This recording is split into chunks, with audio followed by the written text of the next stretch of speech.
Chapter 14. For several subsequent days, I saw little of Mr. Rochester. In the mornings he seemed much engaged with business, and in the afternoon gentlemen from Millcote or the neighborhood called, and sometimes stayed to dine with him. When his brain was well enough to admit of horse exercise, he rode out a good deal, probably to return these visits, as he generally did not come back till late at night.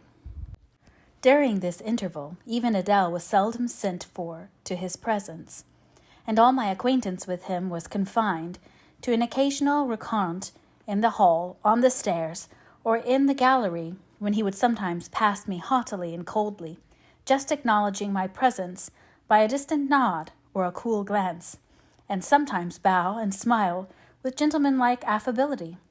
His changes of mood did not offend me, because I saw that I had nothing to do with their alternation.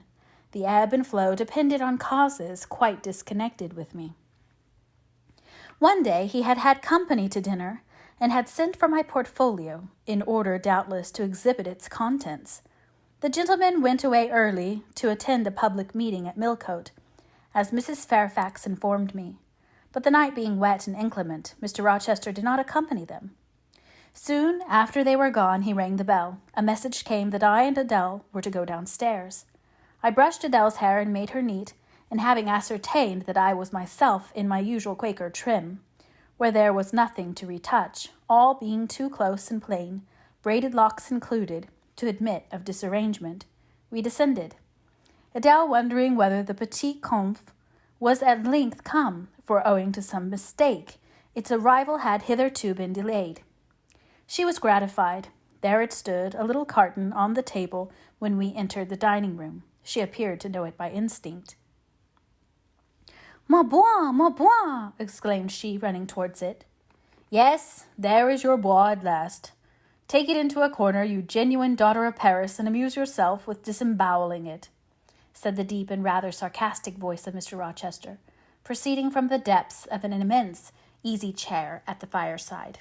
"And mind," he continued, "don't bother me with any details of the anatomical process or any notice of the condition of the entrails. Let your operation be conducted in silence." Adele seemed scarcely to need the warning. She had already retired to a sofa with her treasure, and was busy untying the cord which secured the lid.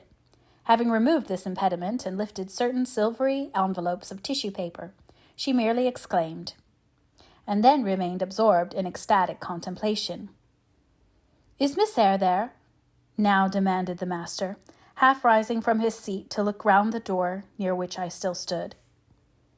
"Ah, well, come forward, be seated here." He drew a chair near his own. "I am not fond of the prattle of children," he continued. "For old bachelor as I am, I have no pleasant associations connected with their lisp. It would be intolerable to me to pass a whole evening tete-a-tete with a brat. Don't draw that chair farther off, Miss Eyre. Sit down exactly where I placed it, if you please, that is. Confound these civilities. I continually forget them. Nor do I particularly affect simple-minded old ladies. By the by, I must have mine in mind. It won't do to neglect her. She is a Fairfax, or wed to one, and blood is said to be thicker than water." He rang and dispatched an invitation to Mrs. Fairfax, who soon arrived, knitting-basket in hand. "Good evening, madame. I sent to you for a charitable purpose. I have forbidden Adele to talk to me about her presence, and she is bursting with repletion. Have the goodness to serve her as auditress and interlocutrice. It will be one of the most benevolent acts you ever performed."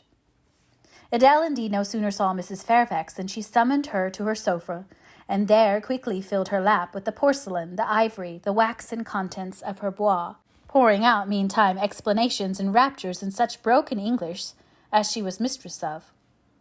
"Now I have performed the part of a good host," pursued Mr. Rochester. "Put my guests into the way of amusing each other. I ought to be at liberty to attend to my own pleasure. Miss Eyre, draw your chair still a little farther forward. You are yet too far back. I cannot see you without disturbing my position in this comfortable chair, which I have no mind to do." I did as I was bid, though I would much rather have remained somewhat in the shade. Mr. Rochester had such a direct way of giving orders, it seemed a matter of course to obey him promptly. We were, as I have said, in the dining-room. The lustre, which had been lit for dinner, filled the room with a festal, breadth of light. The large fire was all red and clear.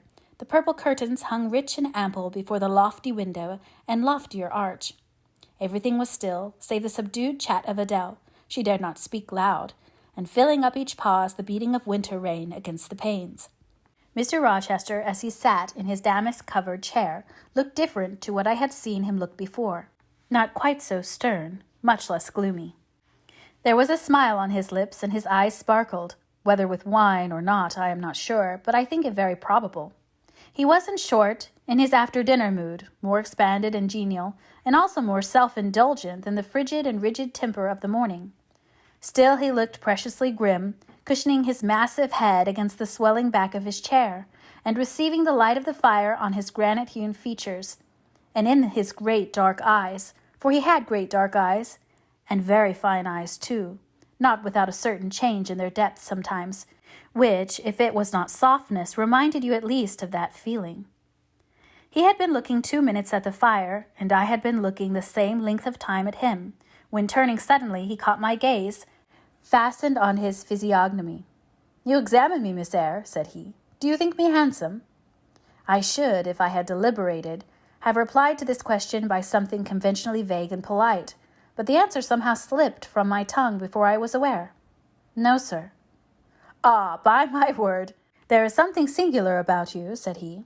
"You have the air of a little nonnette, quaint, quiet, brave, and simple, as you sit with your hands before you and your eyes generally bent on the carpet, except, by the by, when they are directed piercingly to my face, as just now, for instance.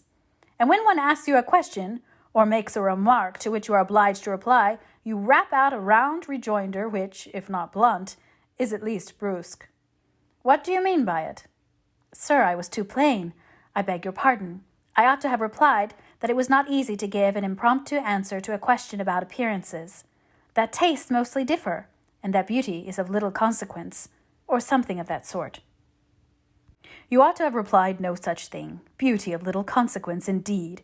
And so, under pretence of softening the previous outrage, of stroking and soothing me into placidity, you stick a sly penknife under my ear. Go on. What fault do you find with me, pray? I suppose I have all my limbs and all my features like any other man." "Mr. Rochester, allow me to disown my first answer. I intended no pointed repartee. It was only a blunder." "Just so, I think so. And you shall be answerable for it. Criticize me. Does my forehead not please you?" He lifted up the sable waves of hair which lay horizontally over his brow, and showed a solid enough mass of intellectual organs, but an abrupt deficiency where the suave sign of benevolence should have risen. "Now, ma'am, am I a fool?" "Far from it, sir. You would perhaps think me rude if I inquired in return whether you are a philanthropist." There again, another stick of the penknife, when she pretended to pat my head, and that is because I said I did not like the society of children and old women.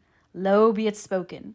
No, young lady, I am not a general philanthropist, but I bear a conscience, and he pointed to the prominences which are said to indicate that faculty, and which, fortunately for him, were sufficiently conspicuous, giving indeed a marked breadth to the upper part of his head.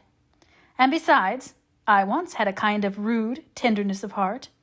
When I was as old as you, I was a feeling fellow enough, partial to the unfledged, unfostered, and unlucky.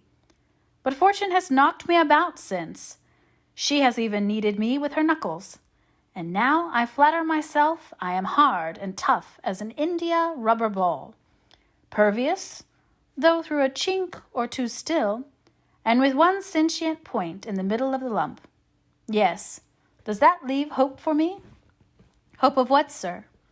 "Of my final retransformation from India rubber back to flesh."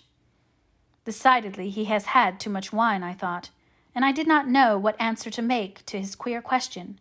How could I tell whether he was capable of being retransformed? "You look very much puzzled, Miss Eyre, and though you are not pretty any more than I am handsome, yet a puzzled air becomes you. Besides, it is convenient, for it keeps those searching eyes of yours away from my physiognomy, and busies them with the worsted flowers of the rug. So puzzle on. Young lady, I am disposed to be gregarious and communicative tonight." With this announcement he rose from his chair and stood, leaning his arm on the marble mantelpiece.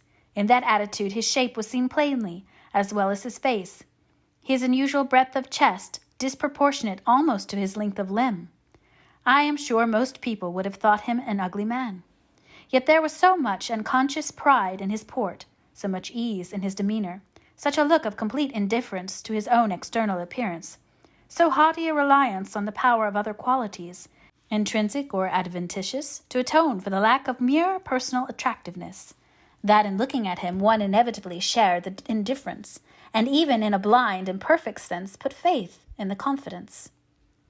"I am disposed to be gregarious and communicative tonight," he repeated, "and that is why I sent for you. The fire and the chandelier were not sufficient company for me, nor would Pilate have been, for none of these can talk. Adele is a degree better, but still far below the mark. Mrs. Fairfax ditto. You, I am persuaded, can suit me if you will.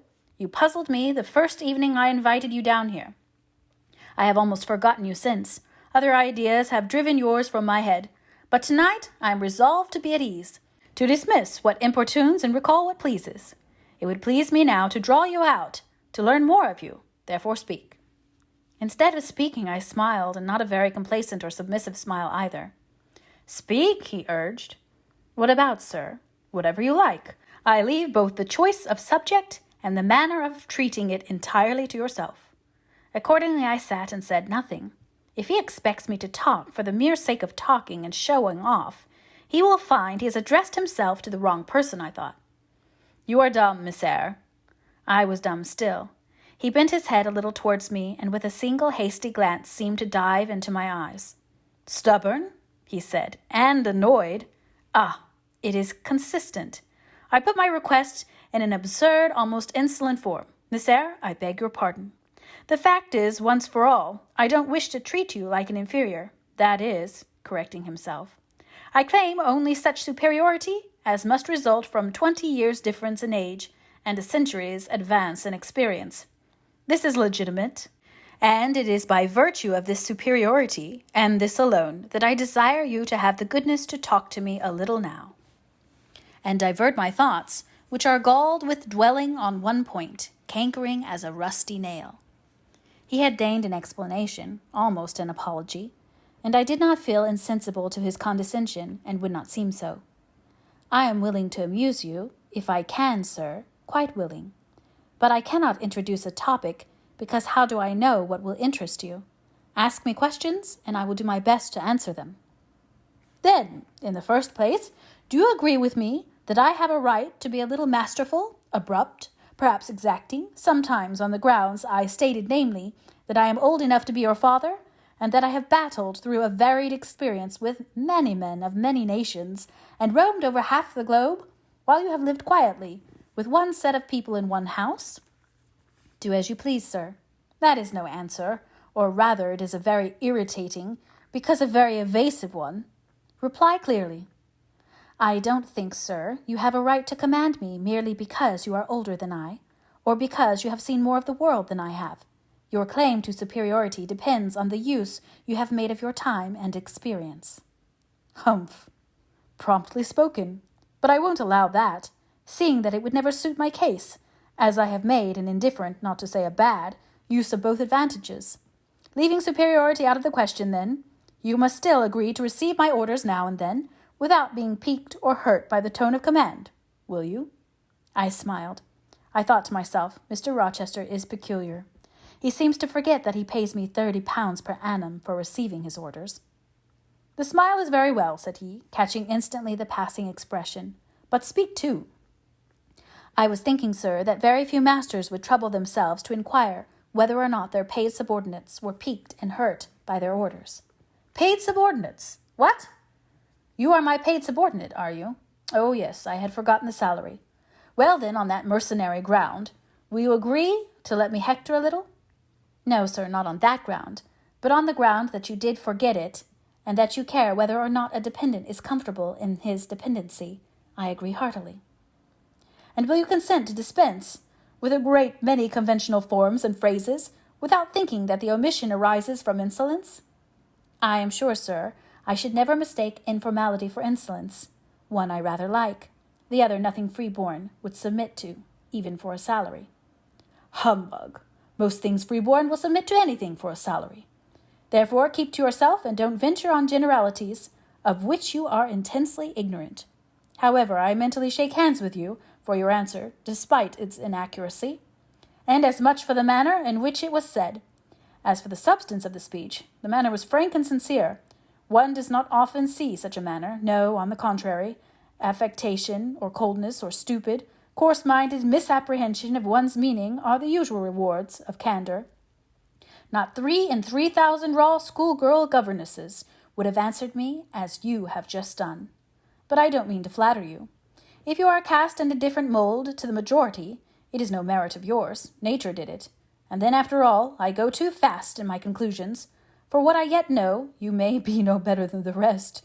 You may have intolerable defects to counterbalance your few good points. And so may you, I thought. My eye met his as the idea crossed my mind. He seemed to read the glance, answering as if its import had been spoken as well as imagined. Yes, you are right, said he.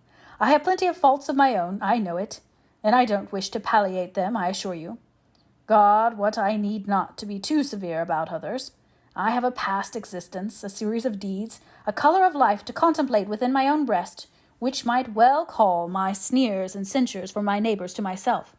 I started, or rather, for like other defaulters, I like to lay half the blame on ill fortune and adverse circumstances, was thrust on to a wrong tack at the age of 21, and have never recovered the right course since. But I might have been very different. I might have been as good as you, wiser, almost as stainless. I envy you your peace of mind, your clean conscience, your unpolluted memory. Little girl, a memory without blot or contamination must be an exquisite treasure, an inexhaustible source of pure refreshment, is it not? How was your memory when you were 18, sir? All right then, limpid, salubrious. No gush of bilge water had turned it to fetid puddle. I was your equal at 18, quite your equal. Nature meant me to be, on the whole, a good man. Miss Eyre, one of the better kind, and, you see, I am not so. You would say you don't see it. At least I flatter myself I read as much in your eye. Beware, by the by, what you express with that organ. I am quick at interpreting its language. Then take my word for it, I am not a villain.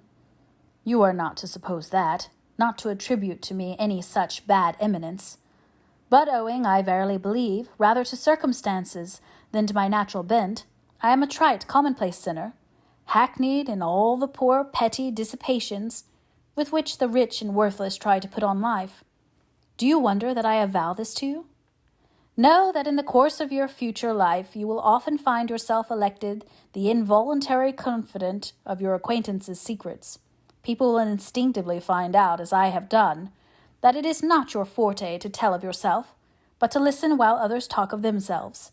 They will feel, too, that you listen with no malevolent scorn of their indiscretion, but with a kind of innate sympathy, not the less comforting and encouraging, because it is very unobtrusive in its manifestations.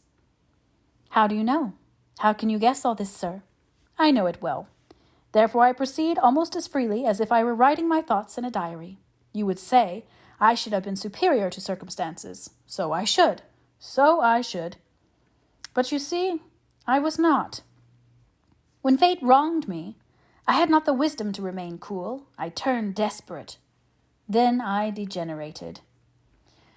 Now, when any vicious simpleton excites my disgust by his paltry ribaldry, I cannot flatter myself that I am better than he. I am forced to confess that he and I are on a level. I wish I had stood firm. God knows I do.